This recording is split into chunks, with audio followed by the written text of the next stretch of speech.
I showed up for the holiday lunch with my kids. Dad smiled with that mocking smirk. This was supposed to be a nice day. Why did you even come? My son looked at me. We're leaving. I said, yes, right now. An hour later, Dad regretted his words. My name is Lauren. I'm the daughter who always says yes, the one who shows up, pays the bill, answers the 2 a.m. calls, and hands over money even when I barely have enough for myself. Just last month, I sent my parents over $900. Half of it was for urgent repairs on my dad's car, which mysteriously turned into a new barbecue for the backyard and wireless headphones for his walks. A few weeks before that, my mom asked for help with her dental bill, then posted a picture of her spa day with a friend in a hotel suite. I didn't even ask. I never do. They've always been like this, selfish, yet shamelessly proud of how little they give in return. My mom once told me that having me at 17 ruined her body. I was 10 years old. That was the moment I understood what it meant to be an obligation. My dad, when he's drunk, which is often, likes to joke that if condoms hadn't been so expensive in the 90s, he'd own a boat by now. Nobody ever corrects him, so I just say yes. Yes. To bringing the kids to their house, even though my mother criticizes their clothes and my dad calls my daughter temperamental if she won't hug him. Yes, to paying for their internet so they can stream shows and ignore my calls. Yes, to keeping a joint account just for emergencies, which they treat like an ATM with my name on it. So when the usual text came, holiday lunch tomorrow, I almost didn't answer, but I did. We'll be there. I got the kids up early, dressed them, even braided my daughter's hair and let my son bring his portable gaming console in the car. I bought a box of donuts on the way. I wore the necklace my mom once liked, even though the clasp scratches my neck. When we arrived, the door was unlocked. No one greeted us. The TV was blaring some morning game show. My mom was folding napkins like they owed her money. My dad was already halfway through a drink. I walked in with a smile no one saw. He didn't wait 2 minutes. My dad looked up and said, loud enough for the cousins to hear, "This was supposed to be a nice day. Why did you even come?" My son glanced at me. "Should we go?" I said, "Yes, right now." No drama, no scene. I turned, the kids followed. The door shut behind us. The box of donuts was still in my hand, untouched. We ended up at a diner about 25 minutes away. I let them order chocolate chip pancakes and soda at 11 in the morning. I didn't eat much, just sipped coffee while the buzzing in my chest settled into something clearer, something final. Exactly 1 hour later, my phone rang. It was him. Not to apologize, not to ask if the kids were okay. He wanted to know why the shared account suddenly showed a balance of 0. I didn't answer, just stared at the screen until it stopped ringing. Then I opened my banking app, pressed one last button, and smiled. I ignored the first call. The second came 5 minutes later, then a text. "Call me, what the hell is going on?" I knew what was going on. He was finally realizing he couldn't use my money as a backup credit card anymore. I had transferred every last penny from the joint account into mine and submitted a request to close it. I'd been thinking about it for months. I just needed the push. Turns out, all it took was one smug sentence from him in front of my kids. At the diner, my daughter asked if we were ever going back there. I told her, probably not. She shrugged. Good. By the time we got home, I had 6 missed calls. 3 from my dad, 1 from my mom, 2 from a cousin who never talks to me unless there's gossip. I put my phone face down and left it there. The kids settled in the living room with a movie, and I went upstairs and opened the old wooden box I kept in my closet. Inside was every receipt, every bank transfer, every email they'd ever sent asking for help. I started printing them out. This wasn't for them. This was for me. A record of all the times I gave when I shouldn't have, of all the ways I tried to earn something that should have come freely. Then the email arrived. Subject, "Seriously? After all we've done for you?" It was from my mom. 5 paragraphs of guilt-tripping and 0 accountability. Apparently, I was embarrassing them by storming out in front of everyone. She said I was overreacting and making the kids soft. She finished with, "You're lucky we even include you anymore." That line lit something in me.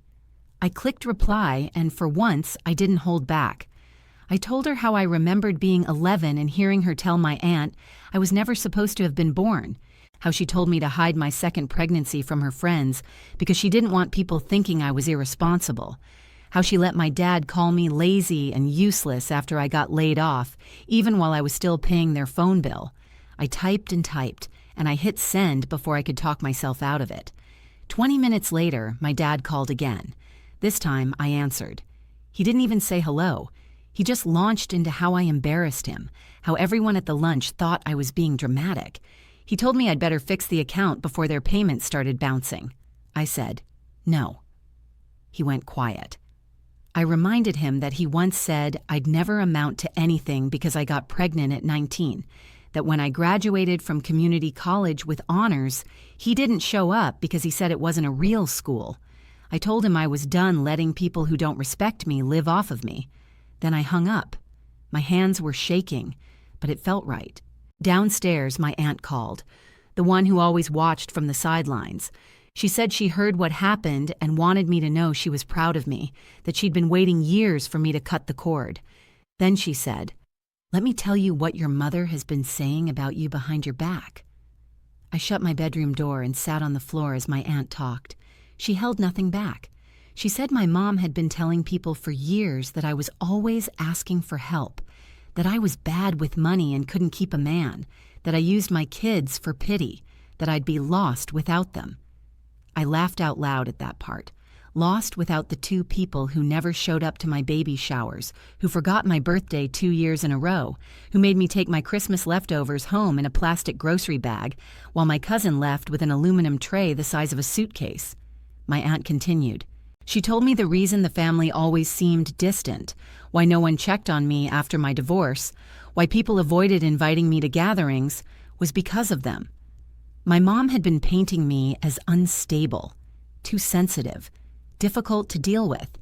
They weren't just not defending me, they were making sure I was the family joke. I stayed quiet as my aunt talked. I let her get it all out. She said she'd wanted to step in years ago, but didn't want to make things worse for me. But now that I'd finally drawn a line, she wasn't staying silent anymore. She ended the call with something I didn't expect. "If you need anything, you come to me. You've done enough for them." I didn't sleep that night. I couldn't stop replaying the moments I used to defend them. When friends asked why I still talked to them, I always had some excuse. They had a hard life. They don't know any better. They mean well. None of it was true. I went back through my emails, printed more receipts. The list was longer than I thought. I wrote down dates and reasons next to each transfer.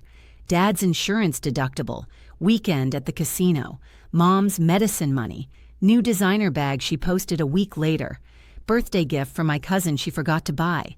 Every lie, every manipulation down on paper all at once. And I still hadn't told my kids what really happened. I didn't want to turn them against their grandparents, but I wasn't going to lie anymore either. The next morning, my son asked if we were going to see Grandpa again. I told him probably not. He nodded. "You did the right thing. He's mean to you." I almost broke right there, but I held it together. Instead, I took the printouts, put them in a folder and labeled it, in case I forget why I stopped answering. By noon, I had blocked their numbers. And that's when the real chaos began. By the time I blocked their numbers, I felt something close to relief. But peace doesn't last long when you're dealing with people who don't believe they can lose you. It started with a knock on my door 2 days later. I wasn't expecting anyone. I looked through the peephole and saw my cousin Tyler standing there, holding a bag from the bakery we always went to, and his kids. I hesitated. Then I opened it. He didn't say hello, just handed me the bag and said, "You should read the card." Inside was a note in my mom's handwriting.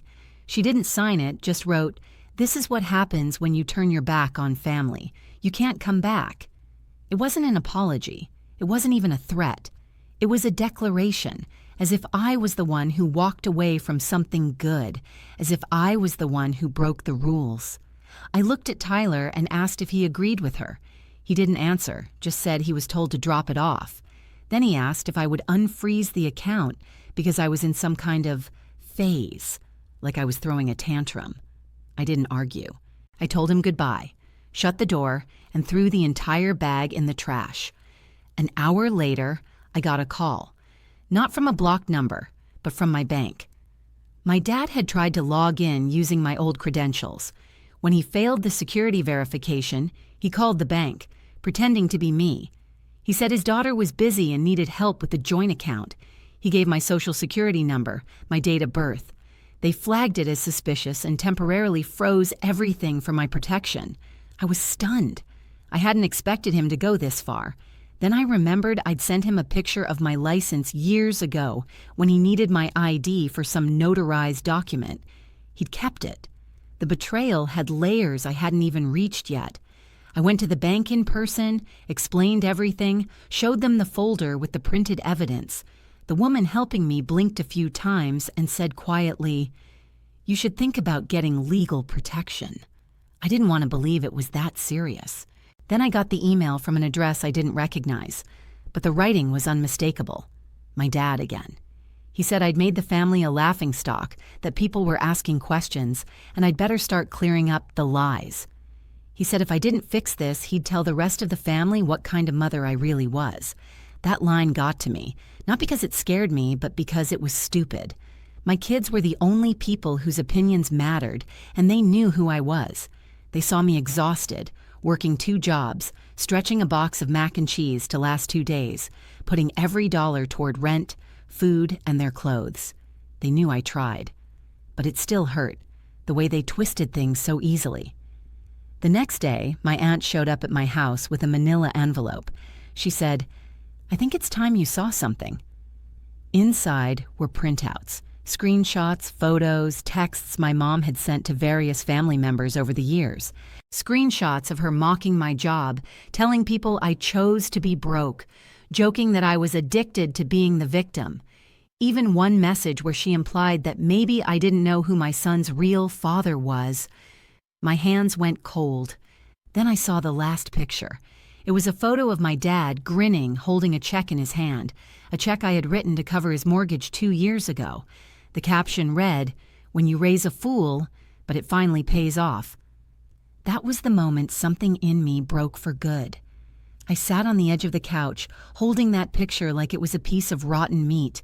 My aunt said nothing, just sat beside me, arms crossed, waiting for me to speak. But I couldn't. Not yet. That picture of my dad smiling with the $5,000 check was burned into my brain. I remembered the exact day I gave it to him. It was winter. The heat in my apartment had broken, and I'd been putting extra socks on my kids at night. But when he called and said the bank was about to foreclose, I didn't even hesitate. I transferred the money, went to sleep in a freezing apartment, and told myself, that's what you do for family. That check had nearly wiped out my savings. He had called me his little savior that day, told me I had a good heart. Meanwhile, he was sending pictures to his friends calling me a fool. I looked at my aunt and asked why she had all this now. She said another cousin had come forward, someone who'd been in the family group chat I wasn't even in. Apparently, my mom and dad had been bad-mouthing me for years, making jokes, spinning lies, turning people against me. But now that I'd finally cut them off, the cracks were showing. People were starting to ask questions, and one of them had sent the proof to my aunt, who had finally had enough. She said, "You need to protect yourself. I don't think they're done." I didn't know what she meant until that evening. I got an official-looking notice from the police. A fraud complaint had been filed against me. My dad claimed I had stolen from him. He said I had emptied his account without permission and was refusing to give it back. Attached were faked screenshots, badly done, but enough to get someone's attention. It was clear now. He wasn't just mad, he was trying to ruin me. I drove straight to the police station the next morning.